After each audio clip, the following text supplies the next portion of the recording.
अस्सलाम वालेकुम, मैं हूं रेहान तारिक और आप देख रहे हैं दस्तक। तहरीक इंसाफ इस वक्त सियासी और अदालती महाज पर बैकफुट पर दिखाई दे रही है और यही वजह है कि अब तहरीक इंसाफ के हवाले से डील की बाज़गश्त बड़ी जोरों शोर से सुनाई दे रही है।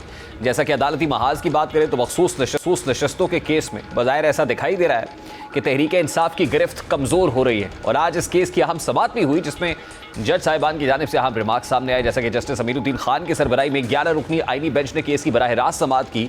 इस केस की समाअत के दौरान जस्टिस जमाल खान मंदूखेल ने अहम रिमार्क्स दिए कि आज़ाद उम्मीदवार अगर पीटीआई में रहते आज मसला ना होता। सुन्नी इत्तेहाद काउंसिल मखसूस नशस्तों की हकदार नहीं है। सबसे पहले अदालत में आज क्या कार्रवाई हुई, जरा उसकी एक झलक आपके सामने रखता है।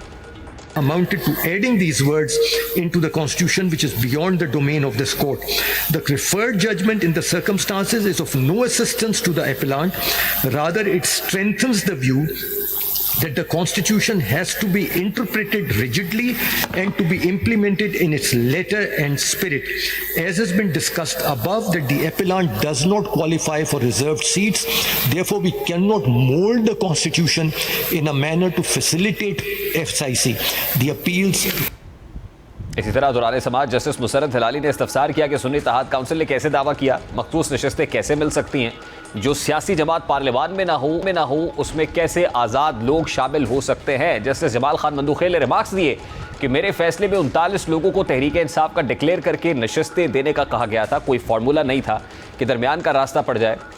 जस्टिस जमाल खान मंदूखेल का कहना था कि मैंने सारी रात जागकर दस्तयाब रिकॉर्ड का जायज़ा लिया। दस्तयाब रिकॉर्ड के मुताबिक पार्टी सर्टिफिकेट और पार्टी वाबस्तगी के खाने में 39 लोगों ने पीटीआई लिखा, जबकि कुछ के सर्टिफिकेट्स भी नहीं थे। जस्टिस अमीरुद्दीन खान ने रिमार्क्स दिए कि यह रिकॉर्ड अदालत के सामने नहीं था। जस्टिस जमाल खान मंदूखेल ने कहा कि यह रिकॉर्ड अदालत की जानिब से इलेक्शन कमीशन से मांगा गया था। जस्टिस जमाल खान मंदूखेल ने रिमार्क्स दिए कि इंतखाबी निशान ना होने से सियासी जमात खत्म नहीं होती। सियासी जमात इलेक्शन नहीं लड़ती, उम्मीदवार लड़ते हैं। इंतखाबी निशान अवाम की आगाही के लिए होता है। इंतखाबी निशान ना होने से किसी को इंतखाब से नहीं रोका जा सकता। उनका कहना था कि सुन्नी इत्तेहाद काउंसिल की बजाय आज़ाद उम्मीदवार अगर पीटीआई में रहते तो आज मसला ना होता। सुन्नी इत्तेहाद काउंसिल अपने इंतखाबी निशान पर इलेक्शन लड़ती तो फिर मसला ना होता। जस्टिस जमाल खान मंदूखेल ने सवाल किया कि क्या मैं मखसूस नशस्तों के केस का अपना फैसला बदल सकता हूँ, जिस पर वकील ने कहा बिल्कुल आप अपनी राय बदल सकते हैं। बाद अज़ा सुप्रीम कोर्ट ने मखसूस नशस्तों से मुताल्लिक केस की समाअत कल 11:30 बजे तक मुलतवी कर दी। अब अगर सुप्रीम कोर्ट से मखसूस नशस्तों का फैसला पीटीआई के खिलाफ और अगर उसको ख़वातीन और अक़लियतों की नशस्तें नहीं मिलती तो इससे कौमी और सूबाई असम्बलियों में पार्लिमानी ताकत का तवाज़ुन वाज़ेह तौर पर पीटीआई के खिलाफ हो जाएगा। इसका मतलब ये होगा कि हुकूमती इत्तेहाद जिसकी पार्लियामान में पहले ही मामूली अक्सरियत है, मज़ीद पुरएतमाद अंदाज में कानून साजी कर सकेगी और पीटीआई के पार्लियामान में गिरफ्त मज़ीद कमज़ोर हो जाएगी। यानी अगर इस केस का फैसला तहरीक इंसाफ के खिलाफ आता है तो यकीनी तौर पर तहरीक इंसाफ को पार्लिमानी मैदान में बड़ा सियासी झटका लगेगा और इस मुमकिन झटका नकरम राजा महसूस भी कर रहे हैं और वो अदालती समाअत पर आईनी एतबार से सवाल भी उठा रहे हैं। अब एक तरफ मखसूस नशस्तों के केस में तहरीक इंसाफ की मुश्किलात बढ़ रही हैं तो वहीं पर इंसदाद दहशतगर्दी की अदालत ने बानी पीटीआई का फोटोग्रामेटिक और पॉलीग्राफिक टेस्ट दोबारा कराने की पुलिस को इजाज़त दे दी है। मीडिया रिपोर्ट्स के मुताबिक इंसदाद दहशतगर्दी अदालत लाहौर में बानी पीटीआई के फोटोग्रामेटिक और पॉलीग्राफिक टेस्ट कराने की दरख्वास्त की समाअत हुई, जिसमें अदालत ने प्रोसिक्यूशन की दरख्वास्त पर फैसला सुना दिया। अदालत ने पुलिस को बानी पीटीआई के फोटोग्रामेटिक टेस्ट और पॉलीग्राफिक टेस्ट दोबारा कराने की इजाज़त दे दी और 9 जून को रिपोर्ट पेश करने का हुक्म दिया है। बानी पीटीआई के पॉलीग्राफिक टेस्ट पर मलिक अहमद खान बच्चड़ हुकूमत पर तनकीद कर रहे हैं। कहती थी बरतानिया में क्या, मेरी तो पाकिस्तान में भी जायदाद नहीं है। सबसे पहले तो इसका करवाए, उसके बाद उन दोनों भाइयों का करवाएं। जो एक कहता था कि मैं एक मजदूर का बेटा हूं और एक कहता था अल्हम्दुलिल्लाह हम तो तीसरी नस्ल से रईस आ रहे हैं, उनके पॉलीग्राफिक टेस्ट करवाए जाएं। देखिए दूसरी जानिब अब तहरीक इंसाफ अदालतों के खिलाफ भी मुमकिन महाज सजाती हुई दिखाई दे रही है। अब जैसा कि तहरीक इंसाफ ने कल रेड जोन में एहतजाज का फैसला किया और यह फैसला इसलिए किया गया है कि अदालत में बानी पीटीआई के केसेस की समाअत क्यों नहीं हो रही। मीडिया रिपोर्ट्स के मुताबिक पीटीआई इस्लामाबाद हाई कोर्ट के बाहर एहतजाज करेगी। ज़राए के मुताबिक पंजाब के MNAs और MPs लाहौर हाई कोर्ट के बाहर एहतजाज करेंगे, जबकि खैबर पख्तूनख्वा के MNAs और MPs को इस्लामाबाद हाई कोर्ट पहुंचने की हिदायत की गई है। यानी एक तरफ अदालती महाज पर तहरीक इंसाफ मुश्किल में घिरी है तो वहीं दूसरी जानिब सियासी मैदान में भी तहरीक इंसाफ की मौसर पॉलिसी के फुकदान और पार्टी की अंदरूनी कशमकश पर भी सवाल उठ रहे हैं। इसलिए यह भी सवाल उठ रहा है कि क्या बानी पीटीआई भी पार्टी की आदत से मायूस हो चुके हैं और इसलिए वो डील के ऑप्शन पर या तो गौर कर रहे हैं या फिर गौर कर चुके हैं। यही वजह है कि आज बैरिस्टर गौहर मीडिया से गुफ्तगू करते हुए इस बात का बरमला एतराफ़ भी कर रहे हैं कि हम बानी पीटीआई की रिहाई के लिए हर मुमकिन कोशिश कर रहे हैं। कोई ऐसी चीज़ नहीं है जिससे बानी पीटीआई वाकिफ़ ना हो। इस वक्त पाकिस्तान तहरीक इंसाफ के वकील रानुमा फैसल चौधरी साहब ने ज्वाइन किया है। अस्सलाम वालेकुम फैसल चौधरी साहब, बहुत बहुत शुक्रिया आपके वक्त के लिए। सर, एक आम तासुर ये है कि अदालती और सियासी महाज पर पाकिस्तान तहरीक इंसाफ की फ्रस्ट्रेशन बढ़ रही है, और क्या ये फ्रस्ट्रेशन ही है जिसकी वजह से अब ये फैसला किया गया कि कल रेड जोन में एहतजाज किया जाएगा? Thank you for having me. Red zone में तो पिछले हफ्ते भी एहतजाज किया गया था, और एहतजाज तो जमहूरी हक है, पुरअमन एहतजाज होना चाहिए, लेकिन एहतजाज से केस तो नहीं लगेंगे। दूसरी बात ये है कि जो दबाव, सियासी दबाव जो है वो होना चाहिए पीटीआई की तरफ से, वो तो क्रिएट नहीं किया जा सका। अब सियासी हालात, मुल्क के हालात भी थोड़े बदल गए हैं। जंग के पहले हालात कुछ और थे, जंग के दौरान और जंग के बाद के हालात बिल्कुल और हैं। तहरीक चलाने का इंतज़ार पीटीआई देती है। 26 नवंबर को एक बहुत अच्छी गैदरिंग हो भी गई थी, लेकिन इतने बड़ी शौदा की तादाद के बावजूद जो है पार्टी जो उस पर कैपिटलाइज नहीं कर सकी। तो मामलात जो हैं वो सियासी हैं, वो सियासी अंदाज से हल होंगे। ये अच्छी इस्तिलाह है जो आपने एक प्री वॉर और पोस्ट वॉर सिनारियो पेश कर दिया कि पोस्ट वॉर अब पॉलिटिकल सिचुएशन भी खासी डेवलप्ड है। अब चीज़ें बहुत बदली हैं, ग्राउंड रियलिटीज़ तब्दील हुई हैं। अब जो सिचुएशन है फैसल चौधरी साहब, उसमें पाकिस्तान तहरीक इंसाफ से ये आवाज़ भी हमने सुनी, बैरिस्टर गौहर ये कह रहे हैं कि हर मामले पर बानी पीटीआई ऑन बोर्ड है। तो क्या इंगेजमेंट का कोई रास्ता, कोई डायलॉग का ऑप्शन, कोई, अब इसको डील या ढील तो नहीं, लेकिन किसी तरीके से कोई अक्रॉस द टेबल आके मामलात को हल करने की कोशिश की जा रही है? देखिए, बैठना तो पड़ेगा। आखिर में सियासी जमातों के पास तैयार जो है वो डायलॉग ही होता है। लेकिन जो खान साहब भी कह रहे हैं या ये पैगाम आ रहा है, उनकी वो पुरानी पोजीशन है, वो दोबारा उन्होंने रीइटरेट की है, दोबारा उसका अदा किया है कि वो एस्टेब्लिशमेंट से बात करना चाहते हैं, क्योंकि वो समझते हैं कि पॉलिटिकल जमातों के पास इख्तियार नहीं है। तो इस पे बड़ा सवाल जो पॉलिटिकल कमेंटेटर हम करते हैं, ये मेरे जहन में भी उठता है, वो ये है कि क्या एस्टेब्लिशमेंट को कोई मजबूरी है इस वक्त, या कोई कंपल्शन है कि वो आपसे बात करे? तो बज़ाहिर तो ऐसा नज़र नहीं आता। वो कंफर्टेबल हैं और हुकूमत के ऊपर भी दबाव कोई नहीं है। तो बहरहाल फिर गुफ्तगू तो सियासी जमातों से ही करनी पड़ेगी। आज कर लें, तहरीक चलानी है चला के देख लें, उसके बाद करनी है तो फिर कर लीजिएगा। इस टीम के साथ इमरान खान साहब जो मौजूदा टीम है, उसमें गौहर एक संजीदा आदमी है, वो तामुल मजाज आदमी है, लेकिन बाकी जो लीगल टीम है उसके होते हुए और इनके होते हुए इमरान खान से पिराई का इम्कानात बहुत कम है, और वो रोज़ बरोज़ कम हो रहे हैं। 40 दिनों की डायरेक्शन ATC जो वोटें हैं उनको आ चुकी है 9 मई के केसेस में, उसमें भी जल्द सजाएं हो जाएंगी।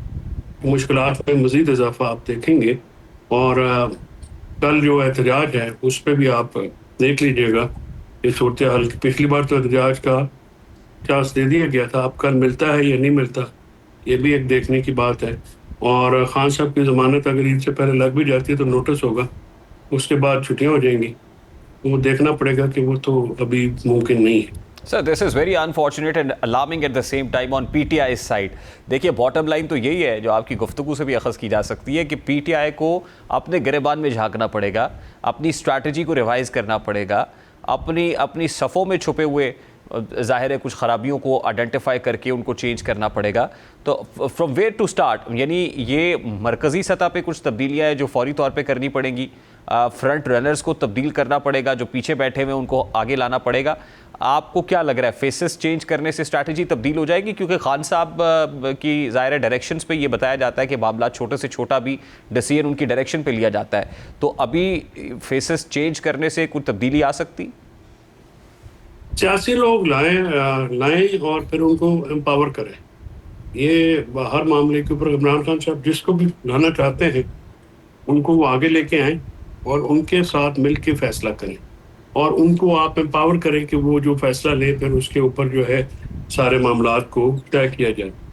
ये अगर जब तक नहीं होगा तब तक ये मामलात नहीं चलेंगे, क्योंकि इमरान खान साहब जेल के अंदर हैं, जो उनके तक इंफॉर्मेशन जो लोग पहचानते हैं वो अपने थोड़े थोड़े फ़ायदे के लिए जो है पाइक पा गोश के लिए वो PTI की गाय हलाल करने के चक्करों में है। और इसी वजह से आप देखते हैं कि वो पीटीआई की जो पै दर पे नाकामियाँ हैं उनके पीछे अगर आप बगौर जायज़ा लें तो उसमें जो गैर सियासी लाएमल है और जज्बाती लाएमल जो है वो उसका शख्साना है। सियासत में जज्बात नहीं चलते हैं, सियासत जो है वो फ़हम फ़रासत का काम है जो कि मौजूदा जो अनइलेक्टेड लीडरशिप इम्पोज की गई है उसमें नहीं है। और जितनी जल्दी इमरान खान साहब भी ये रियलाइज़ कर लें तो ये बेहतर है उनके लिए भी और पार्टी के लिए भी, कारकुनान के लिए भी, क्योंकि इस वक्त तक कुर्बानी जो है वो इमरान खान ने दी है, उनके ख़ानदान ने दी है या कारकुनान ने दी है। ये जो लीडरशिप बाहर बैठी है ये तो कभी किसी एहतजाज पे ना आई है। अगर कल अपोजिशन लीडर और जनरल सेक्रेटरी आया एहतजाज में तो फिर देखेंगे, क्योंकि पिछले एहतजाज में तो गायब थे ये कल। फैसल चौधरी साहब देखे ना, देखे जैसे आपने कहा कि इस्टेब्लिशमेंट और हुकूमत दोनों ही कंफर्टेबल पोजीशन में है। अब जाहिर है जहां बहुत सारी चीज़ें तब्दील हुई हैं वहीं पीटीआई का जो स्टांस है वो एक पोजीशन ऑफ स्ट्रेंथ होती है, एक पोजीशन ऑफ वीकनेस होती है। At this point in time जो मिनिमम अचीवेबल्स हैं या मिनिमम अचीवेबल एजेंडा है फॉर पीटीआई वो क्या होगा? देखिए ना, हाई होप्स थी उस वक्त, आपने कहा हुकूमत इल्लीजिटिमेट है, इंतखाबात दोबारा कराए जाएं, खान साहब की रिहाई से मुताल्लिक, कैदियों की रिहाई से मुताल्लिक बहुत बातें हुई। अब जो अचीवेबल है पीटीआई के लिए वो क्या हो सकता है? जाहिर है अब इस वक्त तो इस पोजीशन में नहीं लगता कि कोई कहीं स्टेटस को चेंज होने जा रहा है, कहीं इंतखाबात कराने की डिमांड कोई मान लेगा, कहीं कोई, मतलब इस वक्त at this point in time क्या पीटीआई को डिमांड रखनी चाहिए? सबसे पहले तो पॉलिटिकल अलायंस बनाए ना कि सबसे ज़्यादा तो आप जो पॉलिटिकल जमातें हैं जो अलायंस आपकी नाकामी हुई है, बेयर मिनिमम कंसेंसस करें, जो नेशनल एजेंडा है उसके ऊपर लोगों को लेके आएँ और फिर उन लोगों को साथ लेके चलें। उन लोगों को जो जिनको उनकी शिकायत है वो दूर करें, उनके तहफ़्फ़ुज़ात हैं वो दूर करें, उसके साथ मिल के सियासी गुफ्तगू का आगाज़ करें, क्योंकि हुकूमत में कुछ ऐसी लोग हैं जो कि जो हैं वो मुज़ाकरात के हक़ में हैं। तो एवेन्यू और ओपनिंग तो यहीं से मिलेगी सियासी जमातों से। वो अगर आप कहेंगे एस्टैब्लिशमेंट डायरेक्ट बात करें तो वो नहीं करेंगे, क्योंकि मुझे नहीं लगता कि इस वक्त एस्टैब्लिशमेंट को कोई ऐसी कंपल्शन है या मजबूरी है कि आपसे बात करें। तो इसलिए ये सिचुएशन को जितनी जल्दी ग्राउंड रियलिटीज़ को समझा जा और कन्वे इमरान खान साहब को किया जाए उतना ही बेहतर है, वरना ये गलत फैसले जो हैं वो होते रहेंगे। अगर आप जाके एक जेल में मुक़य्यद शख्स को ये कहेंगे कि बाहर 4 लाख बंदा इकट्ठा हो गया या बाहर इस वक्त हज़ारों लोग हैं, तो वो तो फिर उसके मुताबिक फैसला लेंगे ना। तो असल सिचुएशन जो है उन तक कन्वे की जाए तो बेहतर है, अपनी नालायकियों को छुपाया ना जाए और जिससे नुकसान जो है वो इमरान खान साहब की ज़ात को। फैसला साहब अगर ठीक सिचुएशन बता दी जाए कि इस वक्त ग्राउंड पे पल्स क्या है, तो आपको लगता है कि खान साहब भी अपनी पोजीशन तब्दील कर सकते हैं, वो भी फ्लेक्सिबल हो सकता है? 100% वो लॉजिक के आदमी हैं, परसुएड होते हैं और उनकी ज़ात जो है वो बहुत रेलेवेंट है, बहुत ताकतवर है, वो बहुत मरकज़ी शख्सियत है। लेकिन पीटीआई में उनके अलावा कोई ऐसी शख्सियत नहीं है जो कि उन जैसा एक ऑरा रखती हो या अपना लोगों के सामने जो है वो इस तरह का कोई असर रखती हो। तो इमरान खान साहब की अदम मौजूदगी में तो लोग भी नहीं निकलेंगे और कारकुनान जो हैं 26 उम्र की शहादतों के बाद, तो मुझे ये भी एक खदशा है कि शायद वो लब्बैक उस तरह से ना कहें, क्योंकि लीडरशिप जो है वो हस्बे मामूल गायब रहेगी। तो कारकुनान की कुर्बानी बार बार देना ये भी एक सोचने वाली बात है कि क्या कारकुनान को एज ए फॉर्डर इस्तेमाल जो है वो करना चाहिए भी कि नहीं। तो ये सारी सूरत हाल जो है पीटीआई को कल ही पता लग जाएगा, कल एहतजाज में आपको पता लग जाएगा कि क्या सूरत हाल बनती है। बिल्कुल ठीक है सर। लास्टली देखिए, ये खान साहब को कन्वे करने की बात है, आपकी भी मुलाकात होती है बानी पीटीआई से, आपने खान साहब को कन्वे किया कि इस वक्त सिचुएशन क्या है? अगर नहीं तो फिर कौन करेगा ये? खान साहब को कौन बताएगा और कौन कन्विंस करेगा बानी पीटीआई को? मैंने तो 100% वो जो आपसे बातें की है मैं यही बातें अंदर करता हूँ, जो अंदर करता हूँ बाहर आके करता हूँ। मैंने तो कभी चेंज ही नहीं किया। इसी वजह मैं तो उनके मुंह पे कहता हूँ कि ये बड़े नालायक लोग हैं और इनसे आपको कुछ नहीं मिलना। वो डांट भी देते हैं कभी कभार के, यार तुम क्यों इतने ब्लंट होके इनसे बात करते हो, मेरे पास बंदे नहीं है। मैंने कहा आपके पास बहुत बंदे हैं, आपके पास बहुत वर्कर्स हैं, आप उन पर रखें। ये जो अजीब सूरत हाल है, तमाम वकील पार्लियामेंट में है, साहिल जेल में है, तो इस तरह से थोड़ी होता है। और गौहर जैसे शख्स को आगे लाना चाहिए, उसके साथ टीम बनानी चाहिए, नए पुराने लोगों में से लोग लाएं जो कि आपके मामलात हल करें। तो मैं तो खान साहब को ये बताता रहूँगा, आगे भी मुलाकात कभी हुई तो दोबारा बता देंगे। फैसला तो उन्होंने करना है, हम तो सिर्फ सिचुएशन कन्वे करना चाहते हैं। ज़ाहिर है वो तो खान साहब को जो जो पिक्चर पेश की जाती है वो तो ये पेश की जाती है ना कि लाखों लोग, हजारों लोग बाहर हैं, वो वोट डालने के लिए शायद करोड़ों लोग भी तैयार, लेकिन बाहर निकल के एहतजाज करने के लिए शायद इतनी तादाद में लोग ना आए। बहुत बहुत शुक्रिया फैसल चौधरी साहब आपके वक्त के लिए। पाकिस्तान तहरीक की रहनुमा फैसल चौधरी साहब हमारे साथ मौजूद थे और इस वक्त जो ऑन ग्राउंड पल्स है, अब जाहिर है वो बड़ी इंपॉर्टेंट है। तब चीज़ें तब्दील हुई हैं, ग्राउंड रियलिटी बदली है। इस वक्त शायद लोग सड़कों पर पीटीआई के लिए निकलने के लिए तैयार नहीं हैं, वोट देने के लिए शायद तैयार हो लेकिन सड़क पे आने के लिए तैयार नहीं। और over the period of last year आप ये समझ लीजिए, ये लास्ट फ्यू मंथ्स बहुत सारी चीज़ें ऐसी हैं जो पीटीआई ने लूज़ की हैं। वानी पीटीआई की मौजूदगी में क़यादत का फुकदान रहा है। यही वजह है कि सियासी और अदालती महाज पे अब बैकफुट पे हैं, सुबकी का सामना करना पड़ रहा है। लेकिन आने वाले दिनों में क्या सैनिटी प्रिवेल करती है, क्या कोई बेहतर डिसीजंस लिए जाते हैं, क्या कुछ स्ट्रेटेजिक मूव ली जाती है, कुछ तब्दीलियाँ की जाती हैं, मेजर तब्दीलियाँ, मेजर उखाड़ पिछाड़ या मेजर सर्जरी होती है या नहीं होती। क्योंकि शेर अफजल मरवत जो पाकिस्तान तहरीक इंसाफ के रहनुमा है वो भी कुछ इस तरह की बात करते हैं जो पार्टी से ज़ाहिर पार्टी की जो वीकनेसेस हैं, शेर अफजल मरवत साहब का जो सॉट है वो आपके सामने रखते हैं। एहतजाज की कॉल पीटीआई ने दे रखी है। अब कल ये एहतजाज मौसर होता है, इफेक्टिव होता है, पीटीआई क्या करती है, ज़ाहिर है कल पता चलेगा।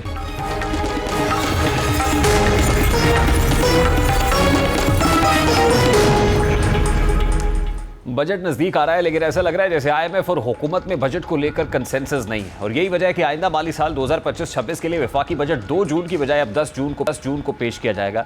तर्जुमान वजारत ख़जाना ने तस्दीक की है कि वफाकी बजट 10 जून को कौमी असम्बली में पेश किया जाएगा, जबकि इक़्तिसादी सर्वे 9 जून को सामने आएगा। अब सवाल यह है कि बजट को 2 जून को पेश करने की बजाय इसको 10 जून पेश किया जा रहा है, तो इसकी मुमकिन वजूहात में से एक बुनियादी और अहम वजह यह है कि IMF के साथ बातचीत में हुकूमत के साथ बजट के अहदाफ पर इत्तफाक राय नहीं हो सका है। कई बुनियादी निकात, मिसाल के तौर पर माली खसारा, सब्सिडीज़, टैक्स अहदाफ और तरक्याती अखराजात पर इख्तलाफात बरकरार हैं।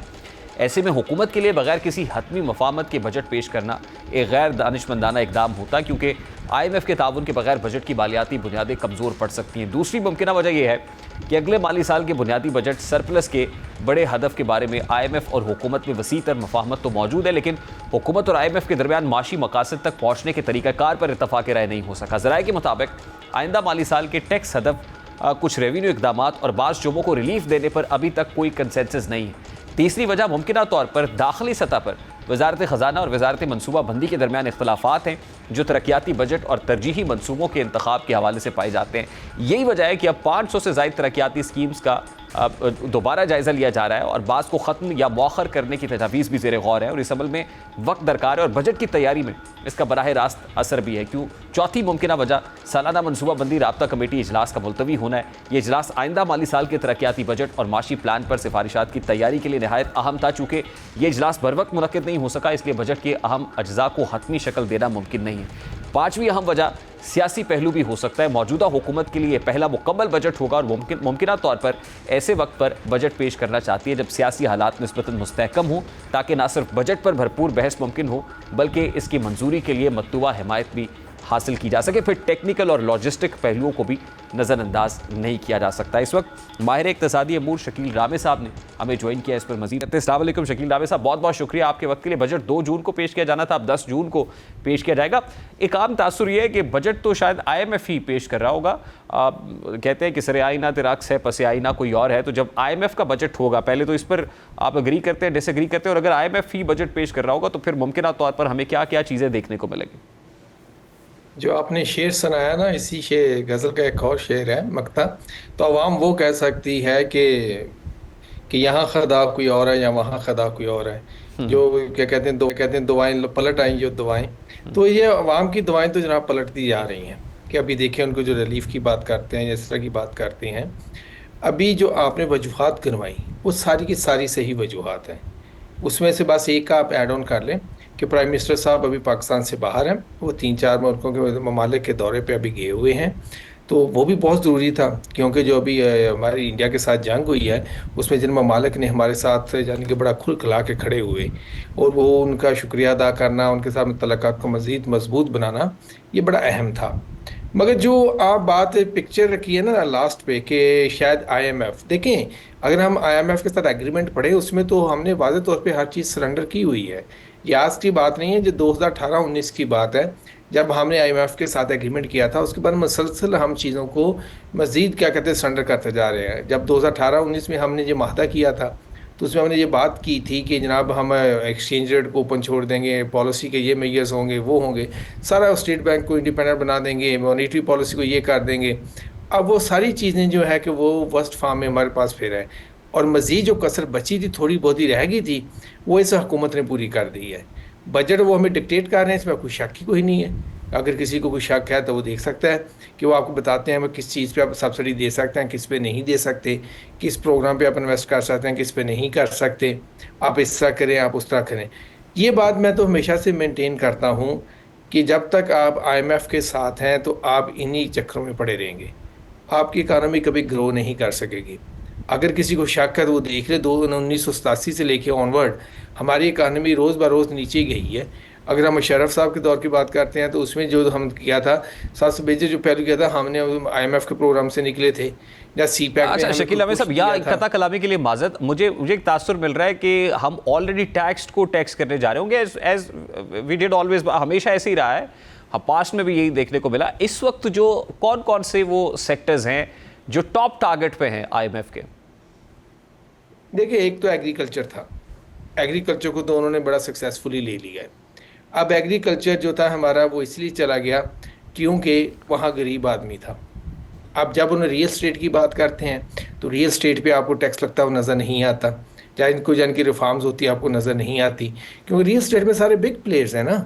आप चाहे वो इंस्टीट्यूशंस के नाम ले लें, किसी ने DHA बनाया, किसी ने ये क्या कहते हैं आप बिग बिग प्लेयर करे, कोई बैरियर टाउन कमा लेगा, किस तरह का। तो रियल स्टेट में इनको आते हुए थोड़ा सा डर लगता है। लेकिन वहां भी तासुर है कि शायद कैपिटल गेन टैक्स जो इस वक्त 15% है उसको बढ़ा के 35% कर दिया जाएगा। IMF तो वहां पे भी डिमांड कर रहा है। IMF तो अब प्रेशर कर रहा है ना, मगर बात यह है भाई मेरे कि जब जहाँ पर बड़े लोगों की बात आती है ना, वहाँ IMF का प्रेशर भी धीमा पड़ जाता है। अब देखें ना कि यानी कि वैसे जब यानी कि पे रेस की बात करते हैं, सैलरी के बढ़ाने की, तो 100 तरह के बहाने हैं, मगर इसी के साथ ही जब ये क्या कहते हैं पार्लियामेंटेरियंस की सैलरी बढ़ानी होती है तो वो फटाफट बढ़ जाती है। देखें, एक चीज़ जो आप जब आपके प्रोडक्शन सेक्टर वीक हो जाता है ना, फिर आपको यानी कि पैसे की ज़रूरत पड़ती है जो आपने बाहर से आधार मांगती हैं, जब बैंकों से मांगते हैं। हमारा जो प्रोडक्शन सेक्टर इस वक्त जो चल रहा था वो एग्रीकल्चर था, एग्रीकल्चर के साथ भी हमने उसको वीक कर दिया। आप देखें पिछले 2 साल से एग्रीकल्चर प्रोडक्ट्स की जो प्राइसेस हैं उसको यानी कि आपने बिल्कुल नीचे लेवल तक ले आए हैं। 2200-2300 का एक पिज़्ज़ा आता है तो उस पर आप 1 मन गंदम की आप कहते हैं कि 1 मन गंदम खरीदें, आप उस तरह लेवल पर ले आए हैं। अब जब वही फार्मर खाद खरीदने जाता है तो उसको आप कहते हैं मार्केट इकोनॉमी हम कुछ नहीं कर सकते, मगर जब उसने अपनी चीज़ बेचनी होती है तो आप कहते हैं जी गवर्नमेंट आपको इससे आगे करने नहीं देगी। आपका जो प्रोडक्शन सेक्टर चल रहा था आपने उसको भी सक्सेसफुली क्या तो बड़ा सादा सा सवाल है फिर शकील राबे साहब, ये एग्रीकल्चर हो गया या इंडस्ट्रियल सेक्टर हो गया, अब जो GDP सरकार दिखा रही है वो GDP तो लग रहा है कि वो बढ़ रही है, पॉजिटिव हो रही है। अगर आपका एग्रीकल्चर सेक्टर जो है वो नहीं आ रही, हाँ जी ये मुझे भी समझ नहीं आ रही, क्योंकि स्टेट बैंक के जो हाथ बैठ के आप रिपोर्ट्स उठा के देख ले पिछले कुछ 2-3 क्या कहते समाइयों की, तो उसमें तो हमारा क्लियर बताया था कि हमारी फसलें उगा यानी कि प्रोडक्शन कम हुई है, मेजर क्रॉप्स की कम हुई है। अभी गंदम का भी उन्होंने यही बताया था कि गंदम की फसल भी कम होनी है, 11.7% शायद नीचे आ जाए। ये स्टेट बैंक के फिगर्स हैं। अब और इंडस्ट्री भी कोई बड़ी नहीं चली है कि जिसको हम कहें इंडस्ट्रियल ग्रोथ बड़ी हो गई है, या हम ये कहें कि हमारी कंजम्पशन बहुत बढ़ गई, कि पैसा कहीं और से भी मिल गया है। मुझे खुद ये अभी तक समझ नहीं मैं पा रहा हूँ कि ये जो लास्ट यानी कि जो क्वार्टर का जो बता रहे हैं जनाब कि 2.6% समथिंग लाइक दैट इस तरह कह रहे हैं कि ग्रोथ रेट निकला, ये कहाँ से निकला है। अभी जब देखें ना, हो सकता है जी जो हमारी कुछ नज़रों से चीज़ें ओझल हों, जब गवर्नमेंट डेटा शेयर करेगी तो फिर हमें पता चलेगी ये कहाँ से निकला। मगर अभी जो कि प्रीवियस डेटा की बेसिस पे हम बात करते हैं, जो स्टेट बैंक की रिपोर्ट्स की बात करें या गवर्नमेंट की या मिनिस्ट्री ऑफ फाइनेंस की बात करें, किसी भी मिनिस्ट्री की बात करें, तो उसके मुताबिक तो ये चीज़ मुझे भी समझ नहीं आ रही कि हमारा ग्रोथ रेट कहाँ से आ गया इस वक्त। ठीक, और फ्यूचरिस्टिक आपको क्या लग रहा है, क्या स्टेप्स या इनिशिएटिव्स इस वक्त सरकार के हाथ में जो लेने जा रही है? जब एग्रीकल्चर सेक्टर को कोई ब्रीदिंग स्पेस नहीं मिलेगा, इंडस्ट्री को नहीं मिलेगा, तो फिर GDP कैसे चलाएंगे? सेक्टर एक ही बात बातों का, लंबी लंबी बातें करें। देखें जो बात है ना, आपने जो बात की, आपने 2 बड़े बेहतरीन किस्म के आइडेंटिफाई किए हैं, इंडस्ट्री और एग्रीकल्चर। यही किसी मुल्क की भी बैकबोन होते हैं। इंडस्ट्री में देखें हमारे पास अल्लाह ताला की तरफ से एक बड़ा अच्छा मौका था कि CPEC मिला था हमें कोई 10-12 साल पहले। उसका जो इंडस्ट्रियलाइजेशन का प्रोसेस था सेकंड फेज़ में, वो हम अभी तक पूरे तरीके से नहीं कर सके क्योंकि हमने स्पेशल इकनॉमिक जोन्स नहीं बनाए। तो स्पेशल इकनॉमिक जोन्स क्यों नहीं बने कि जनाब हमारी जो ब्यूरोक्रेसी है या हमारा जो सिस्टम है वो इतना इनएफिशिएंट है कि चीज़ों को मूव ही नहीं कर रहा। और मज़े की बात पता क्या है, हमने उस पर ध्यान के हमने मान लिया ठीक है जनाब ये सिस्टम काम नहीं कर रहा, हमें कुछ डिफरेंट करना चाहिए। जब ये नए आर्मी चीफ आए थे आसिम मनीर साहब, जनरल आसिम मनीर साहब, तो बल्कि फील्ड मार्शल साहब, तो उन्होंने जब बात की तो बड़ा अच्छा इनिशिएटिव लिया था, स्पेशल इन्वेस्टमेंट फैसिलिटेशन काउंसिल बना दी। ये हमने उसको बड़ा अप्रिशिएट किया था क्योंकि ये मसला यही था कि हमें कोई बिजनेस को फैसिलिटेट करना नज़र नहीं आ रहा था। मगर हुआ ये कि with the passage of time SIFC को में भी सारे के सारे ब्यूरोक्रेट आ गए जिनका इकानमी में कोई लेना देना ही नहीं है। तो अब देखें, अगर ये इतना अच्छा इनिशिएटिव था, मैं कहता हूँ SIFC अगर इसको वाकई आर्मी और गवर्नमेंट इसको बनाना चाहती है सक्सेसफुल, तो इसको जो कि शेंजन का जो मॉडल था चाइना का था उसको स्टडी कर लें, उस हिसाब से कम इसमें कुछ चेंजेस ले आएँ ताकि हम अपन इंडस्ट्रियलाइजेशन प्रोसेस को एक्सपेडिएट कर सकें। बिल्कुल सही। शकील रामे साहब, I have to take a very quick short break here. इक़्तिसादी अमूर शकील रामे साहब हमारे साथ मौजूद थे। ज़ाहिर है कुछ ऐसे सेक्टर्स हैं जिनको फोकस करना बहुत इंपॉर्टेंट है, लेकिन कुछ ऐसे हैं जो टारगेट के ऊपर रहते हैं हमेशा से। IMF चाहता है कि फिस्कल डिसिप्लिन लाया जाए हमारी इकॉनमी में, बट एट व्हाट कॉस्ट? क्या वो कॉस्ट बेयर करने के लिए आम आदमी तैयार है? क्योंकि हम देखते हैं कि अशराफिया को तो उस तरह से टैक्स नहीं किया जाता है, आम आदमी बच जाता है, सैलरीड इनकम क्लास जो है वो बच जाती है जिसको मज़ीद टैक्स किया जाता है। तो we really need to look into this कि इस बार हुकूमत के पास क्या है अंडर IMF।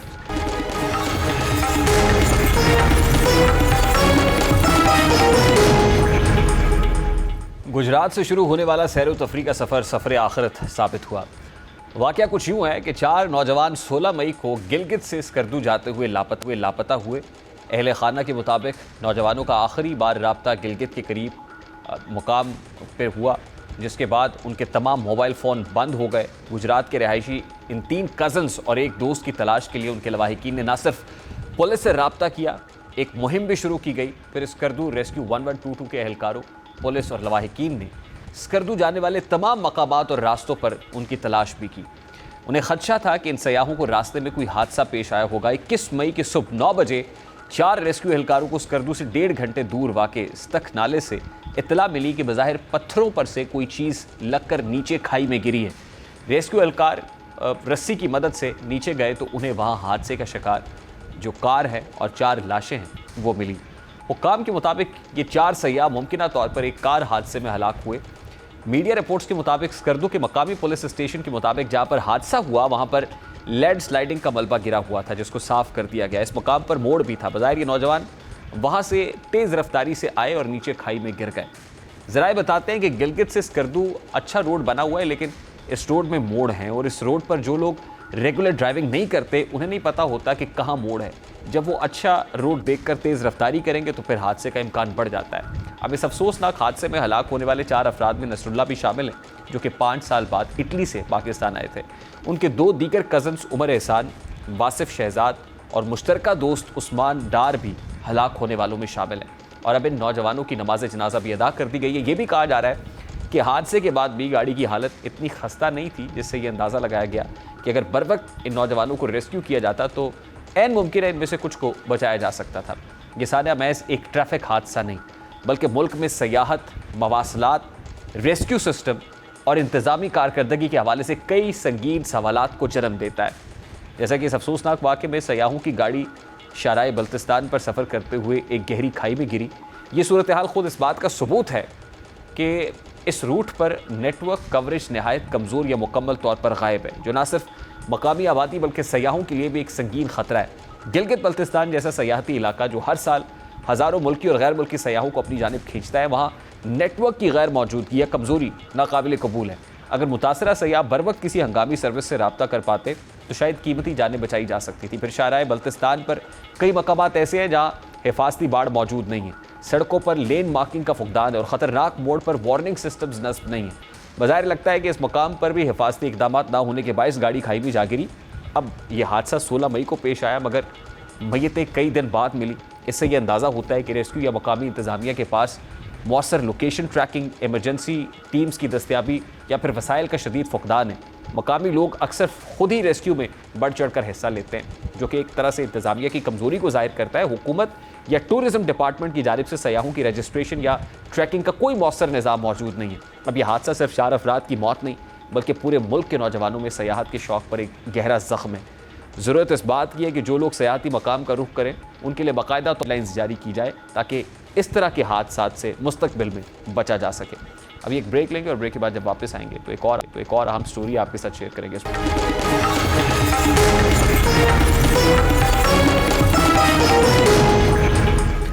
माली साल 2025-26 के बजट की तैयारियां उरूज पर है और इस पर हुकूमत एक ऐसे तबके की आमदनी पर नजर डालने जा रही है जो कई बरसों से रिवायती मईशत से बाहर है मगर बहुत फाल है, और ये तबका सोशल मीडिया कंटेंट क्रिएटर्स का है। मीडिया रिपोर्ट्स के मुताबिक हुकूमत यूट्यूबर्स, टिकटॉकर्स, इंस्टाग्रामर्स और व्लॉगर्स पर 3.5% टैक्स लगाने पर संजीदगी से गौर कर रही है।